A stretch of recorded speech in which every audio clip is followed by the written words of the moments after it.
दोस्तों आज के इस वीडियो में मैं आप सभी के लिए आपके BSc second year third semester zoology का unit 4 regulation of gene expression second से जुड़ा हुआ एक मोस्ट इंपॉर्टेंट टॉपिक लेकर आया हूं। और हमारा आज का टॉपिक है regulation of gene expression in eukaryotes. तो इस टॉपिक से जुड़ा हुआ regulation at translation level, post translation level, modification, protein folding, इन सभी टॉपिक को हम आज एक ही वीडियो में डिस्कस करेंगे। तो कुल मिलाकर देखा जाए आज का ये वीडियो आपके लिए बहुत ही इंपॉर्टेंट होने वाला है, तो आप वीडियो को ध्यान से देखिएगा और पूरा देखिएगा। कहीं भी प्लीज़ वीडियो को स्किप मत कीजिएगा। अगर आप वीडियो को स्किप करते हैं तो आपको आने वाले जो टॉपिक है वो अच्छे से समझ में नहीं आएंगे। तो यदि हम बात करें रेगुलेशन ऑफ जीन एक्सप्रेशन की, तो इस टॉपिक में आपको दो टर्म या फिर कह सकते हैं दो फेजेस देखने को मिलेंगे। एक है रेगुलेशन और दूसरा है जीन एक्सप्रेशन।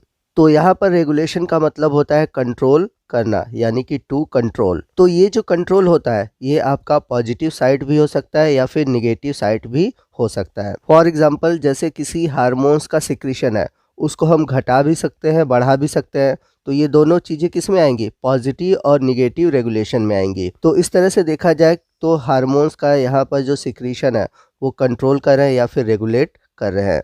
तो ये हमारा हुआ फर्स्ट टर्म। नेक्स्ट टर्म है जीन एक्सप्रेशन। तो सबसे पहले है जीन। जीन क्या होता है? Segment of DNA which form physical basis of inheritance. यानी कि जीन जो है डीएनए का एक सेगमेंट है जो कि इनहेरिट होती है। इसमें कुछ इन्फॉर्मेशन होते हैं, ये इन्फॉर्मेशन एक्सप्रेस होते हैं और इस एक्सप्रेशन के थ्रू ही हमारे में बिहेवियर या फिर फिजिकल या फिर मॉर्फोलॉजिकल चेंजेस देखने को मिलते हैं। फॉर एग्जांपल अगर हम बात करें, हमारे पास है डीएनए। डीएनए का ट्रांसक्रिप्शन होगा तो डीएनए से बनेगा आरएनए।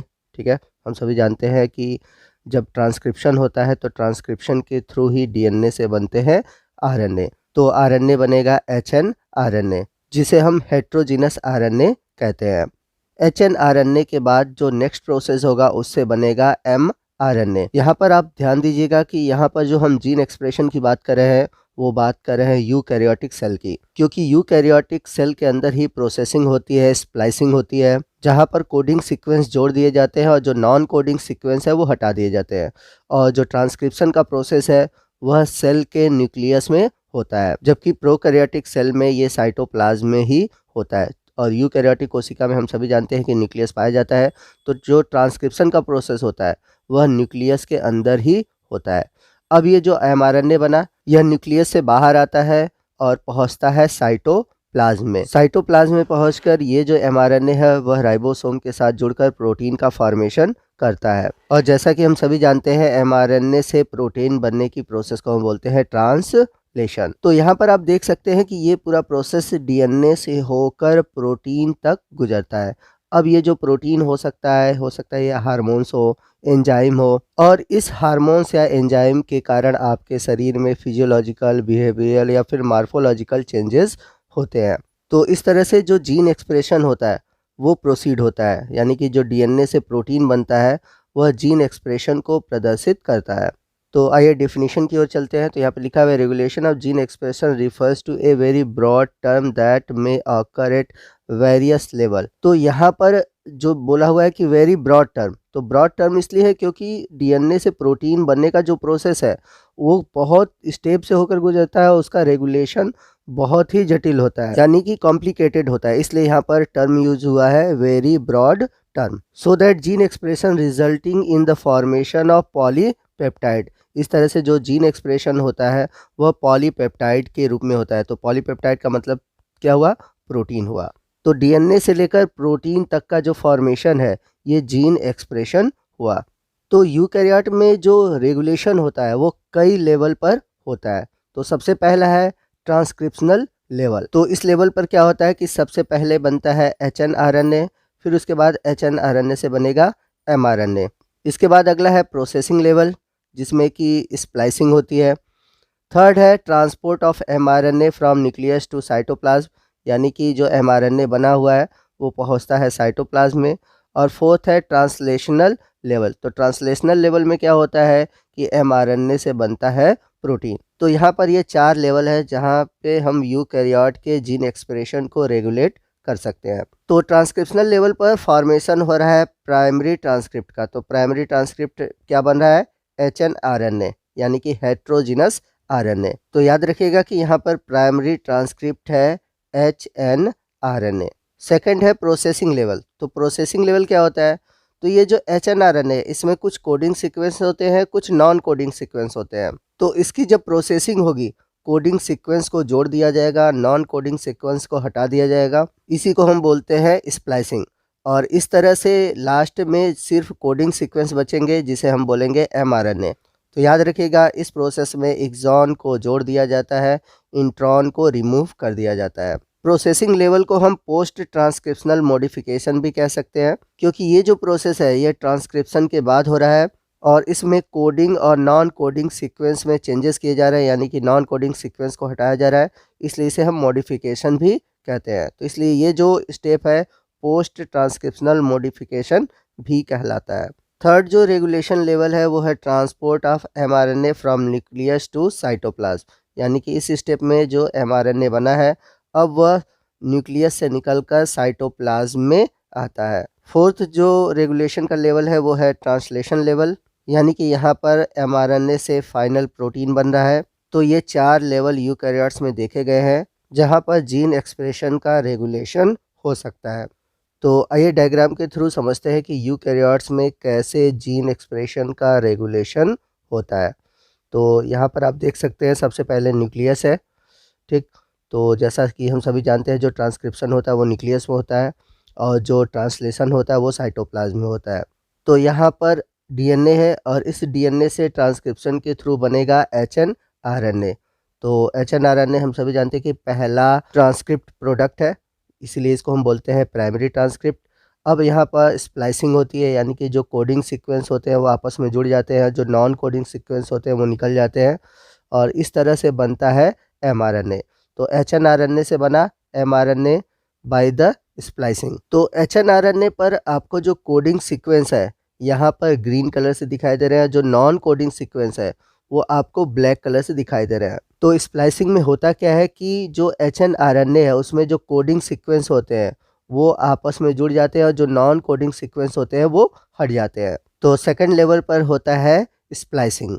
थर्ड लेवल है एक्सपोर्ट या फिर transport of mRNA into cytoplasm. तो इस स्टेप में क्या होगा कि जो mRNA बना हुआ है न्यूक्लियस में अब वो साइटोप्लाज्म में आ जाता है। इसके बाद फोर्थ है ट्रांसलेशनल लेवल, जिसमें कि जो mRNA है वो राइबोसोम के साथ जुड़कर प्रोटीन का फॉर्मेशन करता है। तो ढेर सारे एमिनो एसिड आपस में जुड़कर प्रोटीन का फॉर्मेशन करते हैं, बाद में इसकी फोल्डिंग होती है यानी कि मॉडिफिकेशन होता है और प्रोटीन के अलग अलग फॉर्म बनते हैं, यानी कि primary protein, secondary protein, tertiary protein या फिर क्वाटरनरी प्रोटीन।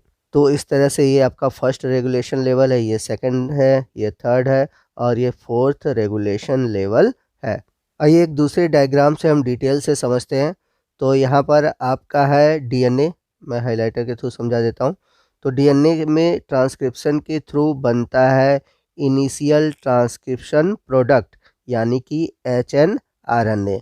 तो इसे हम इनिशियल ट्रांसक्रिप्ट भी कह सकते हैं या फिर प्राइमरी ट्रांसक्रिप्ट भी कह सकते हैं या फिर HNRNA भी कह सकते हैं।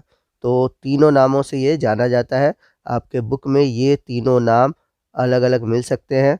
HNRNA बनने के बाद इसका स्प्लाइसिंग होगी, यानी कि इसमें जो नॉन कोडिंग सीक्वेंस होंगे वो हट जाएंगे, केवल कोडिंग सीक्वेंस बचेंगे। तो कोडिंग सीक्वेंस को यहाँ पर ग्रीन कलर से दिखाया गया है और जो नॉन कोडिंग सीक्वेंस है वो आपको कह सकते हैं डार्क ब्लू या फिर ब्लैक कलर से दिखाई दे रहे होंगे। तो आपको बता दें कि यहाँ पर केवल एक्सॉन आते हैं, जो इंट्रॉन होते हैं वो निकल जाते हैं। तो इस तरह से बनता है mRNA। तो यहाँ पर आप देख सकते हैं लिखा है intron sequence remove during the splicing. तो HNRNA पर जो नॉन कोडिंग सीक्वेंस है वो इंट्रॉन होते हैं, जबकि जो कोडिंग सीक्वेंस होते हैं वो एक्सॉन होते हैं। तो यूकैरियोटिक कोशिका में जो डीएनए होते हैं उसमें एक्सॉन और इंट्रॉन दोनों देखने को मिलते हैं, जबकि प्रोकैरियोटिक कोशिका में ऐसा नहीं होता। वहाँ पर केवल आपको एक्सॉन ही यानी कि कोडिंग सीक्वेंस ही देखने को मिलते हैं और ये मोस्ट इम्पॉर्टेंट डिफरेंस है प्रोकैरियोटिक और यूकैरियोटिक जीन एक्सप्रेशन का। तो इस तरह से आपने देखा कि स्प्लाइसिंग के थ्रू बनता है mRNA। अब ये जो mRNA है वो आता है न्यूक्लियस से निकलकर साइटोप्लाज्म में, जहाँ पर ट्रांसलेशन होता है और ट्रांसलेशन के थ्रू mRNA से बनते हैं प्रोटीन। तो प्रारंभ में जो प्रोटीन बनता है उसमें जो एमिनो एसिड होते हैं एक चेन के रूप में होते हैं। उसके बाद पोस्ट ट्रांसमिशनल मॉडिफिकेशन होगा जिसके बाद लास्ट में फिनिश्ड प्रोटीन बनेंगे। तो यहाँ पर जो फोल्डिंग है ये है पोस्ट ट्रांसलेशनल मॉडिफिकेशन। तो ये मॉडिफिकेशन ट्रांसलेशन के बाद हो रहा है इसलिए इसको ऐसा नाम दिया गया है। उसी तरह स्प्लाइसिंग के बाद बनता है mRNA जिसे हम बोलते हैं पोस्ट ट्रांसक्रिप्शनल मॉडिफिकेशन। तो आइए फ्लो चार्ट के थ्रू समझते हैं। तो सबसे पहले है डीएनए से बनता है ट्रांसक्रिप्शनल कंट्रोल के थ्रू एचएनआरएनए जो कि एक प्राइमरी ट्रांसक्रिप्ट है। अब इस एचएनआरएनए से बनता है एमआरएनए स्प्लाइसिंग के थ्रू जिसे हम आरएनए प्रोसेसिंग कंट्रोल कहते हैं। अब ये जो एमआरएनए है वो न्यूक्लियस के अंदर है और न्यूक्लियस हम जानते हैं कि डबल लेयर होता है और न्यूक्लियस में बीच बीच में कुछ पोर देखने को बोलते हैं जिसे हम बोलते हैं न्यूक्लियर पोर। तो इस न्यूक्लियर पोर के थ्रू जो एमआरएनए है अब वो पहुंचता है साइटोसॉल में यानी कि साइटोप्लाज्म में। तो ये जो थर्ड स्टेप है ये है आरएनए ट्रांसपोर्ट। अब इसके बाद जो फोर्थ स्टेप है वो है ट्रांसलेशनल कंट्रोल। तो इसमें एमआरएनए से बनता है प्रोटीन। इसके अलावा भी कुछ स्टेप होते हैं जैसे कि अगर एमआरएनए को इनएक्टिव करना है तो उसके लिए होता है एमआरएनए डिग्रेडेशन कंट्रोल, ये फिफ्थ कंट्रोल होता है। इसके अलावा ऐसा भी होता है कि कभी कभी प्रोटीन बन जाता है, प्रोटीन की एक्टिविटी को इनएक्टिव करना होता है तो उसके लिए जो छठा कंट्रोल है वो है प्रोटीन एक्टिविटी कंट्रोल। तो दोस्तों ये था हमारा यूकैरियोटिक सेल में जीन एक्सप्रेशन का वन शॉर्ट वीडियो। आगे आने वाले दिनों में मैं इस पे जितने भी आपके सिलेबस में दिए हुए टॉपिक है उनको डिटेल से डिस्कस करेंगे। इस वीडियो को बनाने का मेरा मेन मोटो ये था कि आपको एक ही वीडियो में सभी जो स्टेप है जीन एक्सप्रेशन के जो कि यूकैरियोटिक में होते हैं वो आपको आसानी से समझ में आ जाए। तो आपको आज का ये वीडियो कैसा लगा कमेंट करके ज़रूर बताइएगा। वीडियो अच्छा लगा हो वीडियो को लाइक और शेयर करना मत भूलिएगा और कोई भी डाउट हो आप हमसे कमेंट करके पूछ सकते हैं। तो मिलते हैं अगले वीडियो में और अगले वीडियो में हम यूकैरियोटिक कोशिका में जो जीन एक्सप्रेशन है उसके हर एक टॉपिक को डिटेल से डिस्कस करेंगे। तो तब तक के लिए जय हिंद जय भारत।